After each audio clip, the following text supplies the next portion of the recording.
Tagumpay na naisagawa ang Salamat Kapatid Program kung saan 3 retirees ang binigyang parangal sa kanilang masigasig na paglilingkod para sa bayan.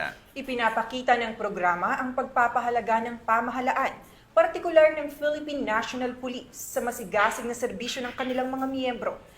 Ang pagkikilala sa mga retiradong pulis ay nagbibigay inspirasyon sa kasalukuyan at mga susunod pang henerasyon ng mga lingkod ng bayan. Ang buong detalye ng balita mula kay Police Master Sergeant Mariz Micael.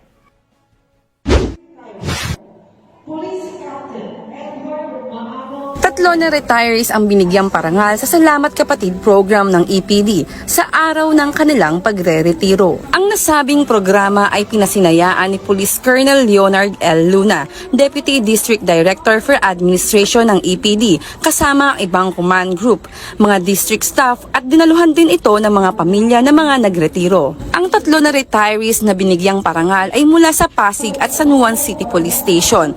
Iginawad din sa kanila ang matatanggap nilang mga benepisyo sa ilang taon nilang pagseserbisyo.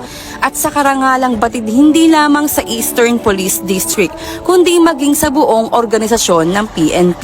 Mainit na mensaheng pasasalamat naman ang iginawad ni Police Captain Edward M. Olmedo ng Pasig CPS sa karangalang makapaglingkod sa bansa at sa mamamayan bilang alagad ng batas. Kanyang ipinaabot ang taus-pusong pasasalamat sa mahigit 33 years niyang pagseserbisyo sa PNP na siyang nagsilbing pangalawa niyang tahanan at pamilya. Wala ko ibang masabi kundi sobrang proud ako sa kanya kung ano ako ngayon, kung paano ako nahubog dahil sa inspirasyong dulot niya. So para sa mga kagaya ko tsaka iba pang mga kapulisan natin, dapat siyang pamarisan dahil naitapos na po yung 34 years dito sa service ko ng maayos po. So nakaka-proud po. Kaya nga sa kanta, ang tatay kong pulis ay bayani sa puso ko. So congrats, Final. Sa inyong pagre-retiro, ito'y hindi katapusan, kundi panimulang yugto ng inyong buhay. Saludo ang buong kapulisan ng Eastern Police District sa inyong serbisyo at pagsasakripisyo para sa paglilingkod sa ating bayan.